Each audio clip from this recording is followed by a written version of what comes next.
안녕하세요. 결혼 앞두고 있는 28살 여자입니다. 결혼 준비하면서 파혼하는 커플이 많다는데 제가 딱 그 꼴이네요. 솔직히 저희 집도 형편이 그렇게 여유로운 편은 아니지만 예비신랑 집도 저희 집과 비교했을 때 엄청 잘 산다 할 만한 상황도 아닙니다. 그 사실을 알기에 결혼하면서 저나 예비신랑 두 사람 모두 월세고에 살지언정 부모님 도움 없이 각자 모아놓은 돈 안에서 해결하자고 정했고요. 저나 남자친구나 둘 다 회사 다니는 직장인입니다. 결혼 후에 두 사람 벌이 합치면 한 달에 450만 원 조금 넘게 모여요. 남자친구와는 동갑내기 커플이고 남자친구는 군대 다녀온 기간도 있고 한데다가 취직도 늦은 편이라서 아직 직급이 낮아 월급이 많이 낮은 편입니다. 그래도 지역에서 꽤나 유명한 회사의 안정적인 직군이기에 크게 걱정되지는 않았어요. 성장 가능성도 좋았고요. 그나마 다행인 건 저희 사는 곳이 서울이 아니다 보니 집값이 그렇게 세지는 않은 편입니다. 모아둔 돈이 둘 다 그닥 많은 편은 아니다 보니 알아보는 것 중에서도 가장 힘든 게 신혼집을 알아보는 일이었어요. 그래도 알아보니 신혼부부를 위한 전세대출 제도도 있고 저희 회사에서도 은행보다 좀 더 좋은 이율로 대출을 해주는 복지제도도 있어서 그래도 집 구하는 게 아예 못할 일이라는 생각이 들지는 않았습니다. 인생에 한 번뿐인 결혼식인데 너무 아끼는 건 아닌 것 같아서 호텔에서 하는 초호화 결혼식은 아니지만 추억 속에 잘 간직하기 위해서 최대한 좋게 하고 싶어 발품 손품 팔아가면서 이리저리 알아보고 있던 와중이었습니다. 예비 시어머니하고 한 번 식사 자리를 가진 적이 있는데 아파트 알아보느라 요즘 너무 힘들다는 식으로 말을 하셨어요.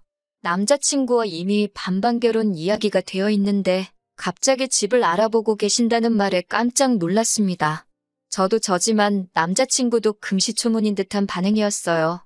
안 그래도 제가 받았던 아파트가 있어서 남자친구한테 그 집을 말씀드려볼까 했습니다. 그랬더니 남자친구는 엄마가 아파트를 해주신다는 것만 해도 감지덕지인 상황이고 직접 발품까지 팔아가며 알아보시는 중인데 우리가 감나라 배나라 하면서 위치가 어디면 좋겠고 평수가 얼마나면 좋겠다 그런 말 할 처지가 아닌 거 알지 않느냐고 일침하더라고요. 그냥 어디가 되었든 간에 구해주시는 집에서 불만 없이 잘 살자고 그리고 돈 더 모아나와서 좋은 집으로 이사가자고 이야기까지 했습니다. 구축이면 구축인 대로 저희 쪽에서 리모델링하고 인테리어를 싹 하면 되겠다 싶었고요. 그런데 제가 모아놓은 돈이 2천만 원이고 그 돈으로 혼수하고 결혼식 비용하고 하면 리모델링은커녕 벽지도 새로 못 바르겠더라고요. 제가 모은 돈이 적은 거 알고 있습니다. 그런데 남자친구는 저보다 더 적어요. 취직이 늦은 만큼 돈도 천천히 모일 테니 그 부분은 크게 신경 쓰지 않았습니다. 이 이야기를 부모님께 했더니 집을 해주시는데 우리도 손 안 대고 코 풀 수는 없다고 하시며 적금 같은 거 중도해지까지 해가시면서 어떻게 3천만 원을 만들어주셨습니다. 그래도 5천 정도면 어디 남 부끄러울 정도로 못해가는 건 아니라고 생각했어요.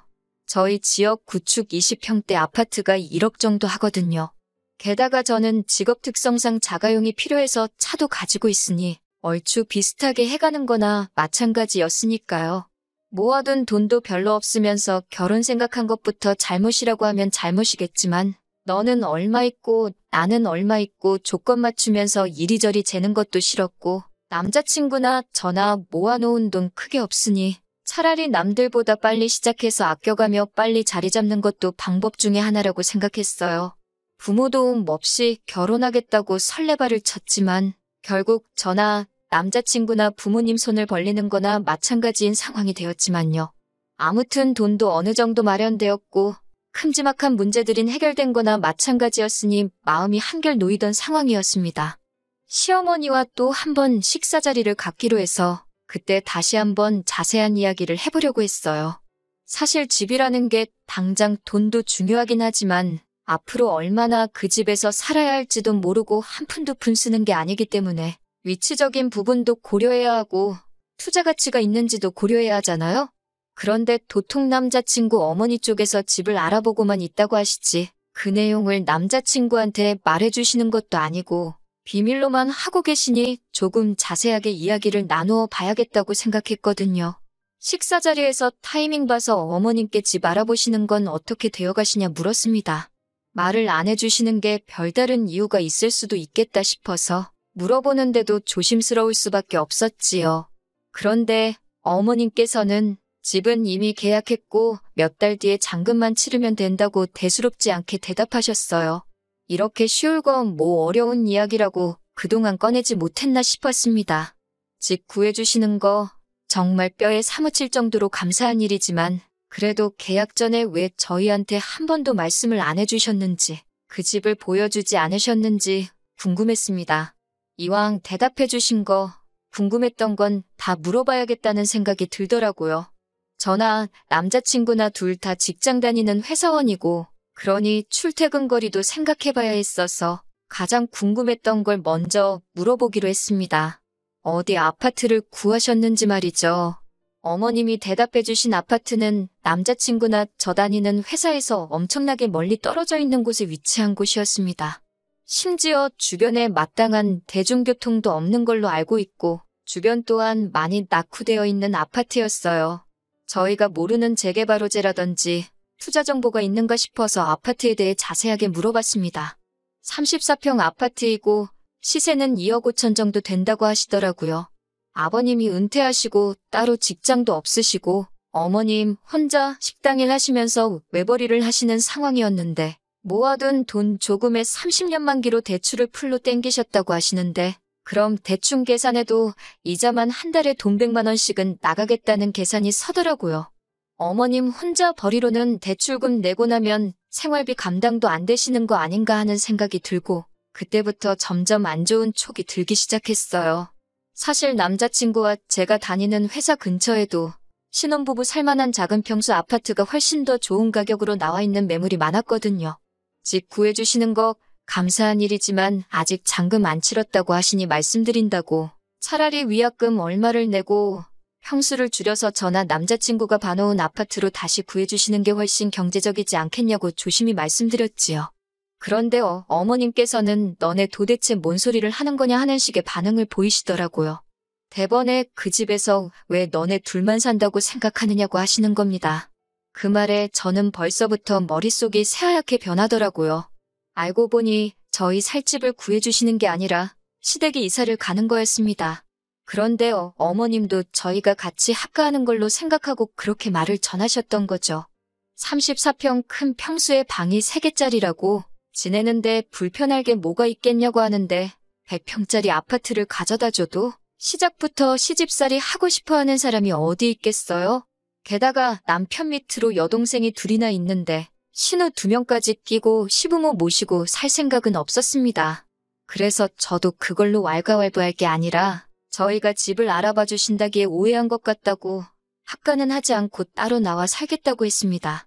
애초에 양가 지원받지 않고 결혼하기로 처음부터 이야기가 되어 있었으니 당초에 계획한 대로 둘이서 단칸방에서라도 월세부터 시작하는 한이 있더라도 우리들 힘으로 한번 해보겠다 말씀드렸습니다. 그러니 어머님께서는 얘 좀 보라고 하시면서 너 그렇게 돈 개념이 없는 애였냐고 꼬집기 시작하셨어요. 그러면서 하시는 말이 어차피 당신이랑 당신 남편 죽으면 그 집 너네 거 되는 건 시간 문제인데 뭐하러 달마다 월세까지 내가면서 얼굴도 모르는 생판남의 배를 불려줄 생각부터 하냐고 일부러 저희 생각해서 큰 평수 집으로 구한 거니 딴 생각하지 말고 그 집에 들어와서 살라고 하시더군요. 애초에 집을 알아봐 주신다 할 때부터 자세한 내용 말해주신 적 한 번 없었고 저희들 의사 또한 물어본 적 없었지 않느냐고 그 집에 들어가 살면 다른 건 몰라도 남자친구는 출퇴근하는 것부터가 문제가 될 거라고 대답했지요. 길에서만 하루에 왕복으로 2~3시간씩은 낭비할 텐데 그 집에서 같이 사는 건 아닌 것 같다고 대답했더니 너가 차를 들고 오는데 왜 출퇴근 걱정을 하냐면서 저 출근할 때 남편도 태워주고 퇴근할 때 태우고 하면 되는 것 아니냐입니다. 남자친구 직장이 출근 시간이 저보다 1시간 빠른데 그러면 제가 2시간 일찍 출근을 해야 한다고 하니 그러면 차를 남자친구 주고 제가 대중교통을 타고 다니면 되는 거 아니냐고 하시더군요. 그리고 자꾸 월세 이야기를 하면서 그렇게 월세집을 구해서 살고 싶으면 그 집에 들어와 살면서 월세 대신에 저희가 대출이자를 대신 갚아주면 그렇게 살고 싶은 월세집에서 사는 거 마찬가지 아니냐고 하면서 말도 안 되는 계산법으로 우기기 시작하셨어요. 그래서 그건 조금 아닌 것 같다고 솔직하게 말씀드렸어요. 지금 당장 정할 문제는 아닌 것 같다고. 저도 저희 부모님한테 빌려놓은 돈이 있으니 좀 더 이야기해보고 대답해드리겠다고 답변을 피했습니다. 그런데 남자친구가 그날 어머니한테 무슨 말을 더 들은 건지 며칠 뒤부터 자꾸 지 엄마 말이 틀린 게 없다면서 저를 설득하려고 하더라고요. 월세는 버리는 돈이나 마찬가지인데 왜 자꾸 월세집에서 살고 싶어 하느냐고. 우리가 대출금을 대신 갚는 것 같지만 결국에는 그 집이 우리 집이 되는 거 아니냐고 하더라고요. 세상에 이런 멍청이가 다 있나 싶었습니다. 그 대출금을 우리가 대신 갚으면 애초에 우리끼리 대출받아서 신혼집 구하고 대출금 갚아나가면서 살면 되는 거 아니냐고. 월세 이야기를 꺼낸 건 어차피 대출이 많이 나오지 않을 거고 집값이 요즘 내려가는 분위기니까 더 좋은 조건이 나올 때까지 돈을 쥐고 있으려고 그러는 거라 설명했죠. 그리고 그 집이 너 혼자 물려받는다는 보장이 있냐고. 네 동생들이 요구하면 다 분할해줘야 되는데 그 집 대출금을 우리만 갚았다가 동생들 좋은 일 시킬 거 있냐고 했더니 자기가 오빠인데 동생들한테 좋은 일 좀 해주면 안 되냐고 하는 겁니다. 그리고 동생들하고도 이야기 이미 끝났고 동생들은 그 집에서 들어가 살 생각 없다고 한다고 하더라고요. 그러니까 동생들하고도 돈으로 얽힐 일 없으니 그 부분은 걱정 말라고 했습니다. 동생들은 머리가 잘 돌아가는데 너는 왜 그 모양 그 꼴이냐고. 어차피 동생들은 나중에 유산 문제로 넘어가게 되면 분할 청구만 하면 그만이라고. 동생들도 괜히 그 집 들어갔다가 방 얻어 쓴다는 명목으로 어머님한테 달마다 얼마씩 뜯길 것 같은데 다 큰 여자 둘이서 한 방 나눠서 쓸 바에 두 사람 다 독립하겠다고 저러는 거 아니냐 했죠. 충분히 설명이 된 건지 남자친구도 이해한 듯 그게 그렇게 되는 거냐면서 혼자 고민을 하더라고요. 이제 겨우 한 곱이 넘겼나 생각했는데 남자친구가 그 잘난 대가리로 생각해서 겨우 한다는 말이 우리가 그럼 독립해서 살고 대신 그 집 대출금을 우리가 갚아주자는 겁니다. 우리는 둘이서 버니까 여유도 좀 있을 거고 저는 시집살이 안 해서 좋고 자기는 엄마한테 효도도 하고 동생들은 각자 방 하나씩 나눠서 쓰고 그러고 있다 보면 결과적으로 나중에는 집을 자기가 물려받아서 아파트 두 채를 소유하게 되는 거 아니냐고요. 자꾸 저렇게 말도 안 되는 궤변으로 저를 설득하려 드는 거 보니까 저놈이 몰라서 그러는 게 아니고 어떻게든 제가 버는 돈을 가지고 지네 엄마 새로 산 집 대출금 갚아주고 겸사겸사 대리효도도 시킬 생각으로 저러고 있는구나 하는 생각이 확신이 되더라고요. 그래서 더 길게 말할 것 없이 그거 좋은 방법이라고 대출금 잘 갚아주라고 말해줬습니다. 남자친구는 입이 귀에 걸려가지고 저한테 힘든 결정 내려줘서 고맙다고 하면서 앞으로 행복하게 잘 살자고 하더라고요. 효도할 생각에 귀가 먹은 거냐고 말귀를 못 알아먹은 것 같아서 말해주는데 니네 집 대출은 네 돈으로 갚아주라고. 나는 니네 엄마 대출금을 같이 갚자는 게 아니라 결혼은 없던 일로 하자고 파혼하자고 하는 말이라고 해줬습니다. 엄마 집을 사주고 싶으면 엄마 집 먼저 사주고 네 앞가림 한 다음에 그때 가서 결혼하라고 했습니다. 저랑은 어차피 끝난 거니까 더 길게 이야기할 것도 없고 마음 바꿀 것도 없다고요. 그동안 결혼 준비하면서 알아본 것들은 오늘 당장 다 취소할 테니 취소하면서 발생하는 위약금은 다 네 돈으로 하라고 했어요. 사람 헷갈리게 만든 니네 엄마 때문에 파혼하는 거고 이제 보니 너도 한통속인 것 같은데 나는 그런 것도 모르고 우리 부모님 적금도 중도해지해버려서 우리 집도 여러모로 손해를 봤으니 위약금 내는 것 정도 손해보는 건 네 돈으로 처리하라고요. 그리고 그걸 끝으로 앞으로 연락도 하지 말고 아는 척도 하지 말라고 했습니다. 오늘 이후로 너가 마음을 바꾼다고 해도 내가 자식된 마음으로 부모한테 효도하고 싶다는데 그걸 못하게 할 권리는 없지만 결혼하고 나서 내 남편이 효도하는데 눈멀어서 나한테까지 피해 끼치는 꼴은 볼 생각이 없다고. 이젠 너가 아니라고 말해도 그 말을 믿을 수가 없다고 했어요. 그리고 제가 선언한 대로 그날을 기점으로 남자친구와는 영영 이별했습니다. 돌이켜 생각해보면 제 나이가 아직 젊은데 뭐가 그리 급해서 결혼을 하려고 했나 싶어요. 일찍 정신 차리고 가정을 꾸리는 것도 좋지만 왜 다들 준비가 되어 있는 사람하고 결혼하거나 준비가 끝날 때까지 결혼을 미루는 이유가 뭔지 알겠더라고요. 그 편이 정신건강에 훨씬 도움이 되니까 그러는 거겠죠? 돈 모으는 건 제가 하기 나름이란 것도 배웠어요. 그래서 한동안은 제 스스로가 앞가림할 만큼의 돈을 모을 때까진 결혼 같은 건 생각도 하지 않고 혼자서 지낼 생각입니다. 오히려 이렇게 다 털어놓고 나니 심적인 여유도 생기고 정말 좋은 결정 내린 것 같아 후련하네요. 남자친구 보니까 기어이 엄마 따라 그 집으로 이사가가지고 면허도 없는 놈이 대중교통 타고 출근한다고 하루에 3시간씩 출퇴근하는데 버리고 있는 꼴을 보니까 아마 그 자식은 지 엄마 품에서 벗어날 때까지는 그렇게 손해만 보면서 살게 될 것 같네요. 제 말만 잘 들었어도 그 꼴은 보지 않았을 텐데 싶은 미련도 없습니다. 이젠 그런 남편감은 제 쪽에서 사절하려고요.